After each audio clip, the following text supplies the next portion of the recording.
প্রিয় বন্ধুরা, আজকের গল্প কাপুরুষ জামাই।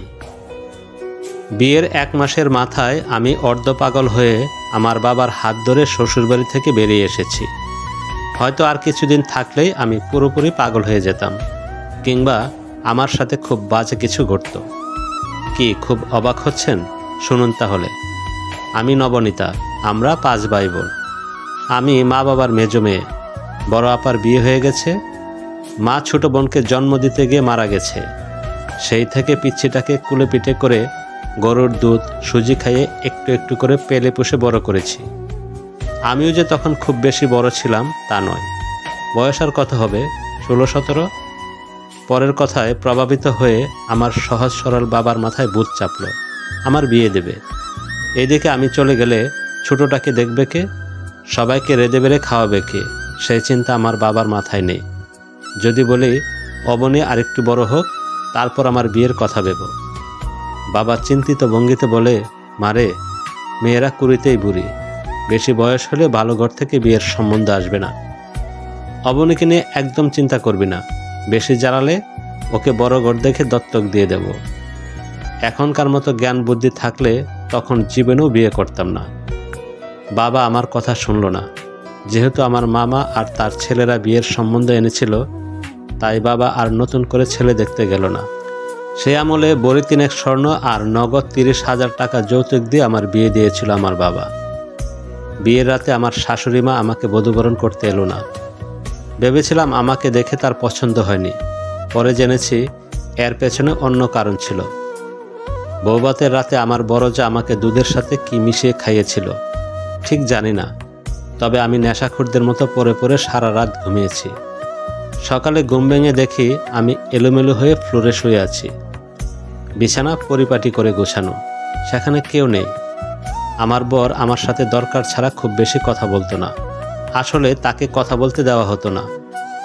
আমার বড় বাসুর প্রবাসী, সংসারে ছিলাম আমরা মাত্র 4 জন সদস্য, শাশুড়ি, বড় যা, আমি আর আমার বর। শাশুড়ি প্রায় আফসোস করে বলতো, তোমার বাবা কোনো খোঁজ খবর না নিয়ে এভাবে হুট করে বিয়ে দিয়ে দিল। আমি চুপ করে থাকতাম। আসলে দিন দিন আমি যেন কেমন হয়ে যাচ্ছিলাম। খেতে পারতাম না, রাতে পরে পরে ঘুমাতাম। সারাক্ষণ মনে হতো আমার সাথে কেউ আছে, যে কোনো মুহূর্তে সামনে চলে আসবে। খুব আতঙ্ক লাগতো। আমাদের বিয়ের পর প্রথম বাবার বাড়ি যাওয়ার কথা শুনে আমার বড় যা অসুখ বাঁধিয়ে নিল। বাবি ভক্ত দেবর কিছুতেই অসুস্থ বাবিকে রেখে আমার সাথে গেল না, ফলে আমারও আর যাওয়া হলো না। প্রতিদিন রাত 8টার দিকে আমার বড় যা আমাকে দুধ খেতে দিত। একদিন কেন জানি খেতে ইচ্ছে করলো না। বাড়িতে পোষা বিড়াল ছিল, তাকে দিয়ে দিলাম। সে সোনা মুখ করে খেয়ে নিল। আমি দুধ না খেয়ে ঘুমিয়ে গেলাম। গভীর রাতে মনে হলো আমাকে কে জানি বিছানা থেকে ধাক্কা মেরে ফেলে দিল। আমি প্রচুর ভয় পেলাম, ভয়ে রীতিমতো কাঁপতেছি। মাথা তুলে জিরো বাল্বের মৃদু আলোতে যা দেখলাম, আমার অন্তরাত্মা কেঁপে উঠল। আমার বর আর আমার বড় যা এক বিছানায় অর্ধনগ্ন হয়ে জড়াজড়ি করে শুয়ে আছে। আমার তখন এত কান্না পেল, আমি হাউমাউ করে কেঁদে দিলাম। ওরা দুজন ছিটকে উঠল। আমাকে জেগে থাকতে দেখে খুব অবাক হলো। বড় যা কড়া কণ্ঠে বলল, তুমি আজ দুধ খাওনি? না, আমি মাথা নেড়ে বললাম। যা দেখেছ এই কথা যদি 5 কান হয়, তবে তোমাকে আমরা মেরে গুম করে ফেলব, কেউ ঠিকও পাবে না। বড় যা আমাকে খুব শাসালো।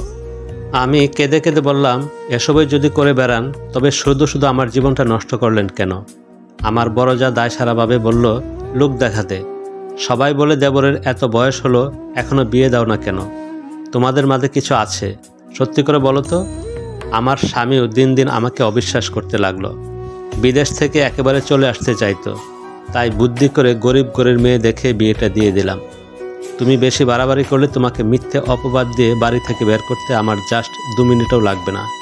কথাটা মনে থাকবে? আমার মেরুদণ্ডহীন কাপুরুষ জামাই কিছুই বলল না। হায়, বাবা আমার ভালো করতে গিয়ে কি বড় ক্ষতিটাই না করে ফেললো।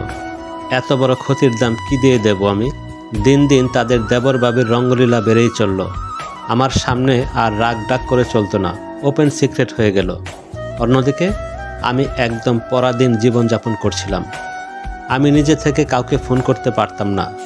বাবা ফোন দিলে ফোনের স্পিকার বাড়িয়ে দিয়ে আমার বড়জা গোয়েন্দার মতো আমার পাশে দাঁড়িয়ে থাকতো। শাশুড়ি মা আমার কাছে এসে বসলে সেও পিছু পিছু চলে আসতো। আসলে আমার শাশুড়ি মা বয়সের বারে নুয়ে পড়েছিল। ইচ্ছে থাকলেও প্রতিবাদ করার কোনো মানসিক জোর ছিল না তার, তাই সব দেখেও চুপচাপ থাকতো। আপনারাই বলুন তো, একটা মেয়ে ঘরের মেঝেতে শুয়ে আছে, মেয়েটার স্বামী তার বড় বাবির সাথে সেই ঘরের বিছানায় আদিম উত্তেজনায় ব্যস্ত। মেয়েটা দেখছে, অনুভব করছে, কিন্তু প্রতিবাদ করার কোনো ভাষা নেই, শুধু চোখের জল ফেলা ছাড়া। কতক্ষণ মেয়েটার মাথা ঠিক থাকবে, মস্তিষ্ক সুস্থভাবে কাজ করবে, সেই মেয়েটারও করেনি। জানেন, সারাক্ষণ বিড়বিড় করে তার বাবার সাথে, বোনদের সাথে একা একাই কথা বলতো, হাসতো, কাঁদতো। দিন দিন মেয়েটার মানসিক সমস্যা বেড়েই যাচ্ছিল।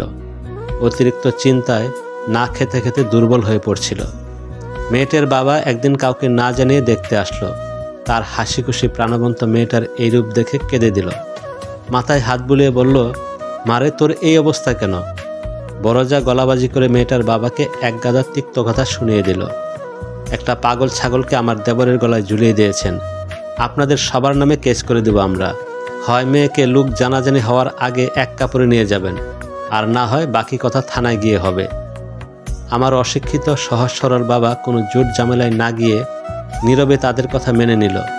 যে পায়ে গিয়েছিল সেই পায়েই আমাকে নিয়ে চলে এলো। আমার না তখন মানসিক বুধশক্তি লোপ পেয়েছিল। সারাক্ষণ আমার ছোট বোনকে বুকের মাঝে জড়িয়ে ধরে ঘরের দরজা আটকে চুপচাপ বসে থাকতাম। সবাই খুব ভয় পেত, ভাবতো গলা টিপে মেরেই ফেলবো নাকি। যে পুতুলটাকে কুলে পিঠে করে বড় করেছি তাকে কি মারতে পারি? ওরা কেউ বুঝতে চাইতো না। ওই বাড়িতে থাকতে ফোনে যদি বাবার কাছে আমার ছোট বোনের কথা জিজ্ঞেস করতাম, কিভাবে খাওয়াতে হবে, ঘুম পাড়াতে হবে, বলে দিতাম।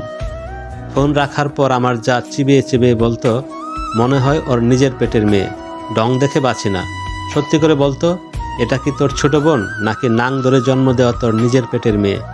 ছি ছি, এর কথা শুনলে আমার ঘৃণায়, লজ্জায়, অপমানে গা গুলিয়ে উঠত। সেবার আমার পুরোপুরি সুস্থ হতে অনেক দিন লেগেছিল। বাবা কবিরাজ ডাক্তার দেখিয়ে আমাকে একটু একটু করে সেরে তুলেছে। কিন্তু বিয়ের আগে আমার যে সুন্দর গুছানো জীবন ফেলে রেখে গিয়েছিলাম, সে জীবন পরে আর এসে পায়নি। জানেন, কারোর সাথে সামান্য বিষয় নিয়ে ঝগড়া বা কথা কাটাকাটি লাগলে আমাকে শুনতে হতো, আমি ভালো না দেখেই তো স্বামীর ঘর করতে পারলাম না। অথচ তারা কিন্তু সবটাই জানত।